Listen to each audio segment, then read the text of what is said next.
Hey there, it's Juju, and today's day 45. I am going to be talking about Selma and Montgomery, Alabama, because I am flying to Montgomery on Saturday, because Sunday is the 60th anniversary of Bloody Sunday, which is the day that civil rights activists, regular, courageous people, tried to cross the Edmund Pettus Bridge and were beat down by Alabama troopers. Now, this is the kind of history that we need to learn and that is under attack right now, because some people feel, well, we don't want to have any of our American history that makes white people feel uncomfortable. So we're not going to talk about that. I was talking with some people, and they're just younger, and I said, I'm going for the bridge crossing, and do you know about the march from Selma to Montgomery? And they don't. So I thought I would just say, I am very excited. I did the bridge crossing 5 years ago for the 55th annual, and I did the first day of the march, the reenactment of the march from Selma to Montgomery. So this is 60 years later.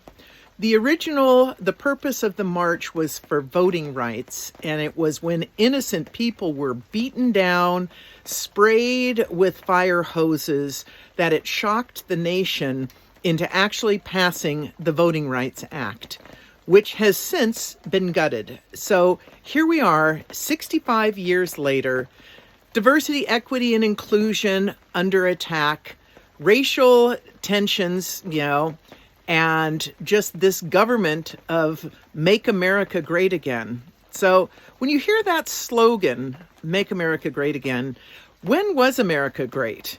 And great for who? Because if you look at our real history, it might be great if you're a white man, but it hasn't always been great for all of the Americans that are here. So on Sunday, what happened in history is there was a peaceful protest led by the amazing John Lewis, rest in peace, who was just a student at the time. They tried to cross the bridge. They were beaten back. Then a couple days later, Martin Luther King was going to cross the bridge and decided that it was too dangerous. You can watch the movie Selma, which kind of depicts that whole thing. And then a week or so later, they actually had protection lining the highway so that they can march to Montgomery. It's 54 miles, and me and my friend Margot and Bethany will be participating in this march. And it's going to be really exciting and beautiful. Now, it's interesting that the Edmund Pettus Bridge that we will be crossing, who was Edmund Pettus? He was, a Confederate, I don't know if he was a general or a soldier, but also a Ku Klux Klan member. And to this day, the bridge is still named after him. And there's been some talk. I know it's the people in Selma that get to decide what that bridge should be called. A lot of people want to call it the John Lewis Bridge, but there's local activists that were very involved there that you've probably never heard of.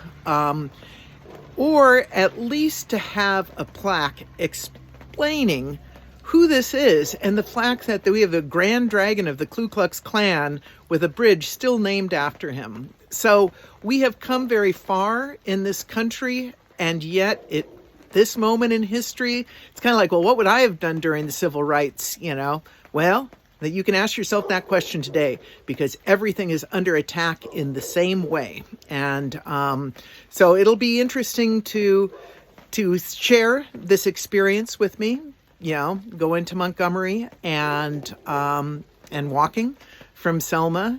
And I am just really looking forward to it. So again, this is Juju, unfiltered, unscripted, unedited. I got to go pack. I leave early Saturday morning. So lead with love.